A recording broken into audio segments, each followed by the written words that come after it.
So with that, I'm very pleased to have the opportunity to introduce our next speaker.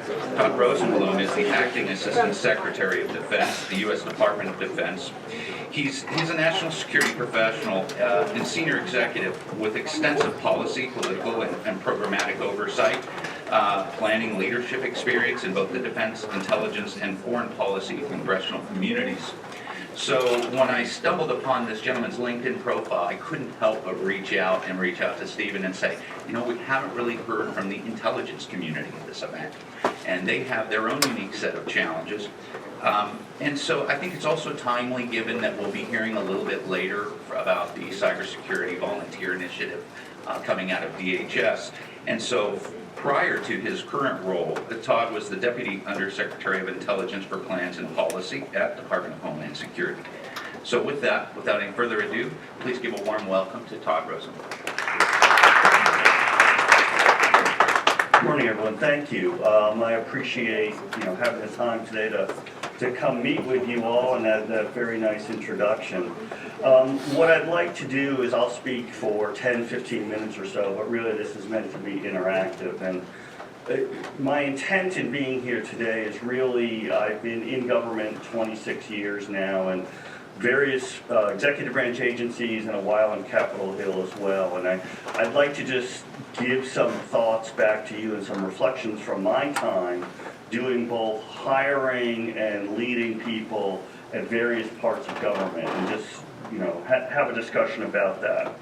So what I've done, in fact, in listing these agency characteristics, this is in a sense my own bio. These are the places I've worked, each of them 4+ years or so, and at various stages, beginning first at CIA and then state, and then in Capitol Hill at DHS and at DOD.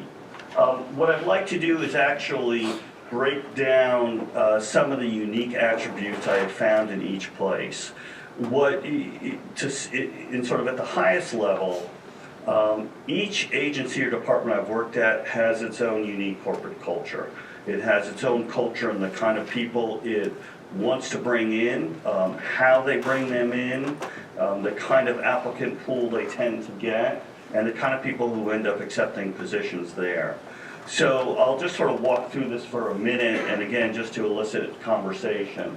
Beginning with CIA, and this is now dating myself, the rules may have changed a little bit, but I think by and large, it's still the same thing. First off, CIA is part of the accepted service, meaning they have a lot more flexibility in their hiring processes. I put polygraphs up there, and that's in a way just to sum, there is a threshold for people who want to go work at CIA.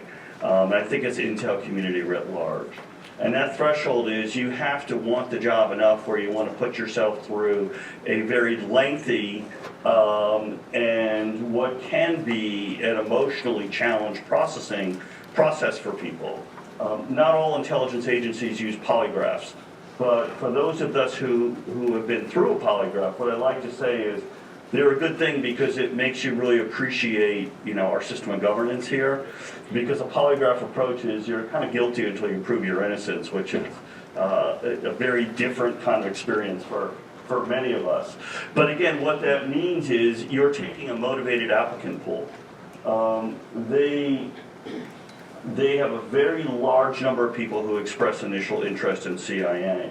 But the process there, again, first of all, time-wise, it took me about 18 months from start to finish. And I always advise people that if you're at all interested in the intelligence community, plan way ahead. I also, just to digress a little bit, each element of the intelligence community is a little bit different personality and the processes they have, but I'm speaking in general terms about intelligence community hiring. So for me, it was an 18-month long process, and like I said, you really have to want it. And the way it worked for me was you took, in a sense, a personality profile test as the first step after sending in. They had a recruitment board where I was at graduate school, but for others, it's writing a letter in.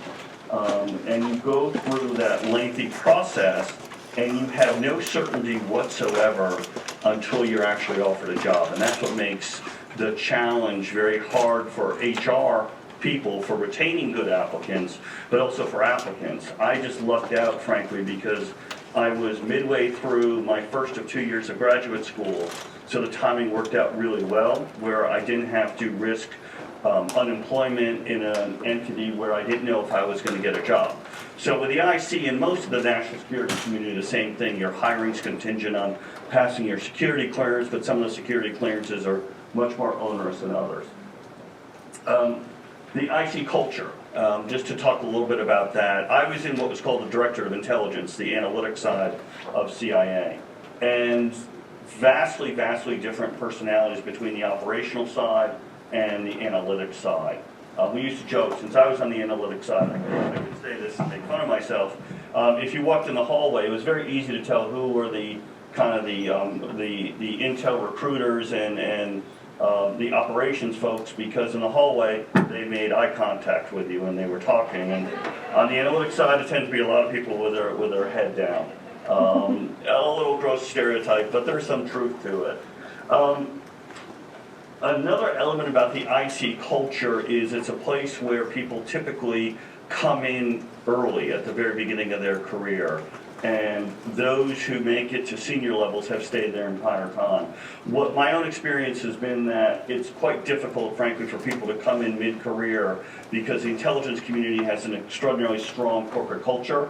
And by nature, the work itself is existing in a world of limited exposure outside of your community, just because of the sensitivity of what you do, who you interact with, and also the work you do in the intelligence community. It tends to be extraordinarily deep, but deep in narrow areas. And so the longer you go in it, the more expertise you have, but the narrower the pipe of information. So my own experiences were seeing people trying to come in mid-career. It was a difficult adjustment for them. State Department, and again, I'm just throwing out in generalities. So State Department is an extraordinarily Foreign Service dominant culture, and what do I mean by that? The State Department is set up looking to hire Foreign Service. It's its own process. You take an exam, a written exam, an oral exam. You're put on a list, much like the military, where you have a number, but you're not necessarily given a position. It just depends on where you are and what the needs are at that time. But the Foreign Service centrality is quite significant for civil servants at State Department. I was a civil servant for about 5 years there. Quite frankly, the culture at State is, again, the care and feeding of that very challenging management of the Foreign Service officers, because, again, they're moving every 2 or 3 years, and the logistics that are associated with that, the selection process, the management of housing allowances and whatnot. So it tends to really dominate. There are a limited number of positions in the civil service and the State Department, and often those positions are in what were called the functional bureaus, not the regional bureaus. I was actually in a regional bureau as well as a functional, and it was in our bureau, just the Washington office. This was the Bureau of Near Eastern Affairs. I think there was about 4 of us, 4 civil servants out of maybe 125, 130 people in the Washington, in Maine State at the time. So just a sense of proportionality. There's also limited growth potential, growth opportunities, professional promotion potential in State Department positions. Typically, you're hired into a position, GS promotion potential up to, say, a GS 13, and that's it. You can't really convert that position. You have to go elsewhere if you want to go up and grade-wise or responsibility-wise. And I should juxtapose that a little bit with CIA, where when you're hired there, you're hired as whatever grade you come in, and the promotion potential is all the way up to the GS-15, or what they would call the SIS. Again, you have the ability to move. You don't have to actually leave your job. You compete for new positions, but at State, it's a much more rigid, fixed growth potential, whereas at CIA, it's a different kind of flavor. turning to the U.S. Senate, where I spent 8 years in total, both in a personal office and then on a committee staff. There, it's extraordinarily atypical from the executive branch. First off, hiring is almost like private sector hiring. It's the only place I've experienced in government where you could post jobs on USA Jobs or not. You could interview 2 people, or you could say, I want to hire this person over here, and the rule set allows for it. It tends to be a very, very young workforce, especially on the House side, less so on the Senate side. And the personal offices tend to be younger and less experienced than those on committee staff. Typically on Capitol Hill, you have lots of folks whose career path has been, they started out as a staff assistant, they started out as a volunteer, either on a campaign or in a state office, then they were hired to answer phones at a position that pays $13,000, $15,000 a year. And they often will move up, and you'll find people who have stayed on Capitol Hill 8, 10 years, 15 years, worked for a few different members or offices, but their experience set is in how Capitol Hill works. So even though the world I worked in is foreign affairs, national security, the expertise you look for is often Capitol Hill expertise. And so it's why I talk about there the tribal trust culture. What that means is in a congressional office, when I did hiring, knowing that someone can operate, first off, in a very closed, physically closed environment. It was for someone like me who went to the Hill at age 35, who was used to having a private office. You're thrown into an office with 6, 7 people, cubicle space, and I ended up being, everyone's dad or grandfather in the office, hearing about, because I actually was married with kids, and these were, much younger phase of life than I was. But it was fun, and it worked out well.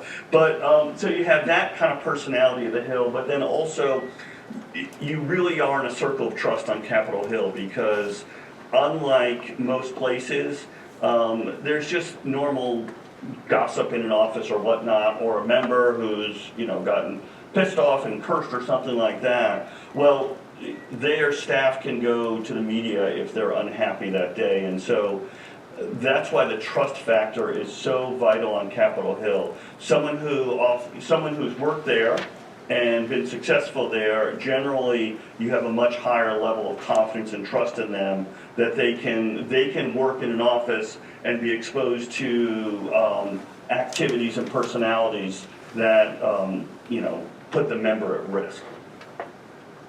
Homeland Security, and that's where I sort of switched from being career to being a political appointee for this administration.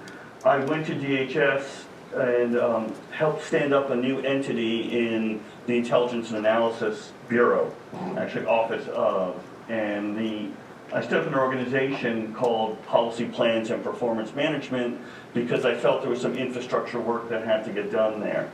I found, frankly, a very different place for me than elsewhere I had worked. It was a place where you had strong individual components and you had still a very brand new central structure, nervous system to it. So what that meant was, for hiring, for example, there were centralized rules and then there were component-specific rules. By component, I meant the CBP or TSA or ICE. Believe it or not, even still today, they have their own application processes, they have their own personnel systems, they have their own union rules, their own pay structures, their own security clearance processes, etc. So what did that mean for DHS? It meant that it was really hard to hire because the rule sets were so diffuse, and you would if you wanted to encourage someone to apply, it was very specific for your own organization, not for DHS writ large. At DoD, what I found was almost a 180 different experience. DoD has a very, very strong central structure. It's massive, just in terms of dollar amount and the size. It's divided at DoD really and I listed there between OSD, the Office of the Secretary, which is where I worked, which had different functional and policy. It was budgeting, it was planning, it was oversight work. You have the military services. You have the joint staff within DoD. You have the defense agencies, Defense Logistics Agency, for example, or the Army Corps of Engineers. So you have different entities, but you still have a strong central process by which you apply for jobs. The one observation in terms of hiring, almost like State Department, the very strong, unique culture between the uniformed military and the civilians. It is obviously a uniformed military-dominated culture. The emphasis in terms of the management system, because again, the deployment cycles, the training cycles, the people having to move location-wise, the promotion cycles, etc. So there's a huge emphasis in the building on the uniformed military. Civilians, though, they do have, it's a much more, I think, career-focused employment culture than, say, at State Department for civil servants. Because at DoD, for example, at OSD where I worked, you can be hired as a GS7 or GS9, and you could have promotion potential all the way up to GS15, and there's mature training programs and professional development activities I frankly did not see nearly as much at DHS or at State. And so in turning to the next slide, just in sum on this, in terms of the sort of the management and the professional development and sort of the full life cycle professional experience, I'd say CIA and DoD have been the strongest in terms of bringing people in and treating them as a career employee and helping them through processes. Okay, so again, in my world, some of the common traits I found among applicants. First, education. CIA and Capitol Hill will take people directly out of college, undergrad, but for the most part, and including CIA and Capitol Hill, but the other places I've worked, it requires an advanced degree. Almost everyone that I have hired comes in with an international affairs or public policy degree of some sort. The technology, social media savvy is really anyone, younger than me is technology and media savvy in comparison. But it is a different, the skill sets in terms of the degrees and the training and the comfort of diving into different technical systems is really quite high. Experience, again, in the national security, foreign affairs, most of the applicants that I look at that come to me, they have overseas experience. They've done internships in Washington, they have relevant work experience either in Washington or in the field. So again, I have found it kind of extraordinary actually how strong the applicant pools often are when I'm reviewing folks for hiring. Networks. The majority, again, and I'm talking about the folks out of college, but for me, I really have hired folks only with a master's degree. They already have Washington-based networks.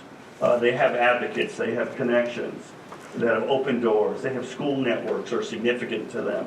So it's really something that has been a bit, it's quite impressive when I see it, but I see it over and over again.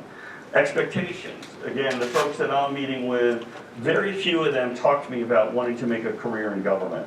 Most of them are viewing this as an experience in time. They want to do this or that. It's a 4-year commitment, maybe. I don't ask them, are you going to be staying, is this a kind of a lifetime commitment you're making? I know the answer in almost every case is going to be no. Now, there's the exceptions I've received with people that say, look, I want public service, I want this for my career, but overwhelmingly, that's not what I'm getting. So I'm getting people who want to come in, they've got, as I've said, experiences, they've already been overseas, they have people who are their advocates, they feel confident about themselves. What they're looking for is exposure to leadership quickly. They're looking for travel, they're looking for getting right in the mix on policy issues. They're generally not looking for a position that says, look, do your time for a couple of years, doing this, and then you'll have an opportunity to do what you want to do. There's a confidence level that they want to jump right into it. Points of entry, this is again just my own experience. You guys are much more expert than I am in terms of the processes. USA Jobs, when we post positions, hundreds of applicants that I'll typically get per position. The preferences and the weighting of applicants, it greatly impacts the selection pool, who is deemed to be eligible or not. The important point in terms of experience I have is if people come to me and say, look, I'm interested, I would encourage them to apply, but I also tell them absolutely no guarantee that you're going to come out of the process as one of the people who's deemed qualified and selected for the interview. Again, it's just a system we have. I understand it.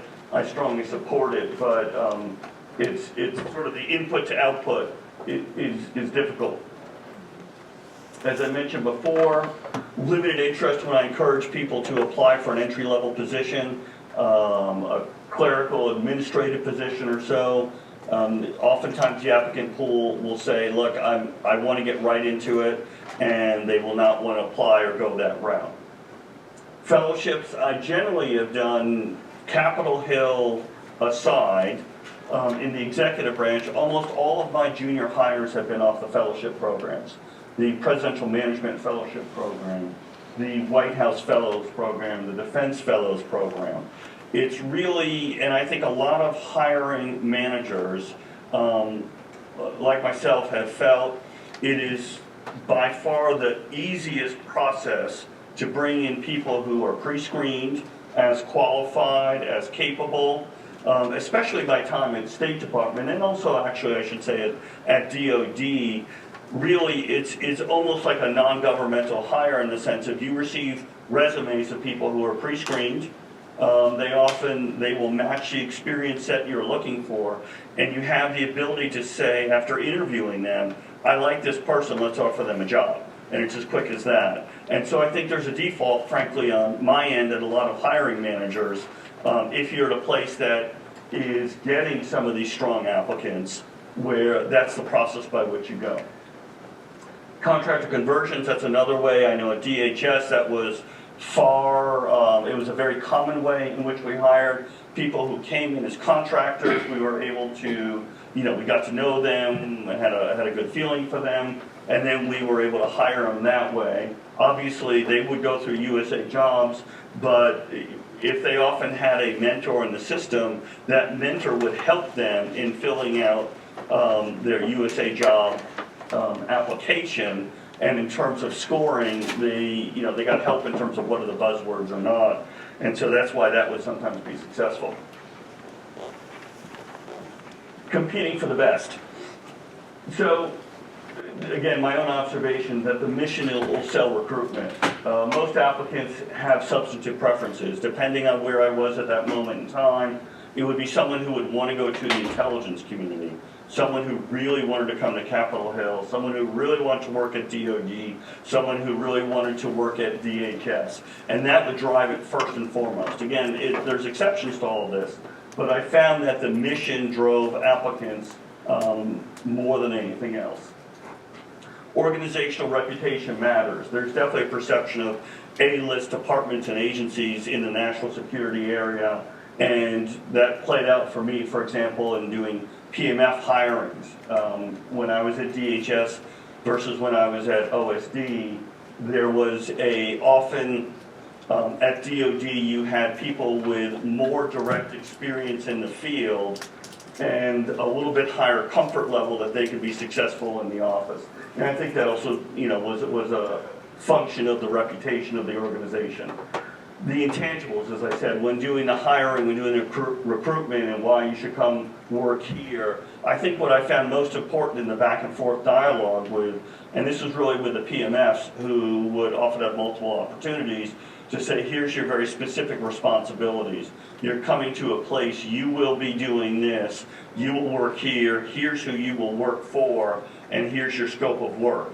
And I have seen positions where it's more amorphous, And it's difficult then to bring people in, vice when you could give them a very specific set of responsibilities that they're going to have. Leadership engagement. Again, when we got into competition, I would want to be directly involved. I would have the senior leaders right below me be directly involved. I think it's just an important recruitment thing to do. It's, again, the feedback I've received from people is when applicants see the senior leadership caring about who's coming into an organization and that they want to meet with the people and that they want to have that direct contact, I think that creates a good two-way synergy of both an organization knowing what they're getting, more likely to get a successful person in, and the person also seeing that they're likely coming to a place where they're wanted. Okay, so that's all I had in terms of the presentation. I did want to open it up and take any questions you might have. Yes, sir, I'll get you a mic. How you doing? I'm Philandus Mosley with the Equal Employment Opportunity Commission, and I have a question that's related to merit principles. In that circumstance, when a manager or mentor was helping an applicant score himself on the assessment, how is that in line with merit principles? No, I think, first off, that's a very fair question. I think what that reflects is reality. I understand the question you're asking, but I have just seen experiences where it's a mentor-mentee relationship when someone's encouraging someone to apply for a position and encouraging them to be confident in articulating their experience and skill set.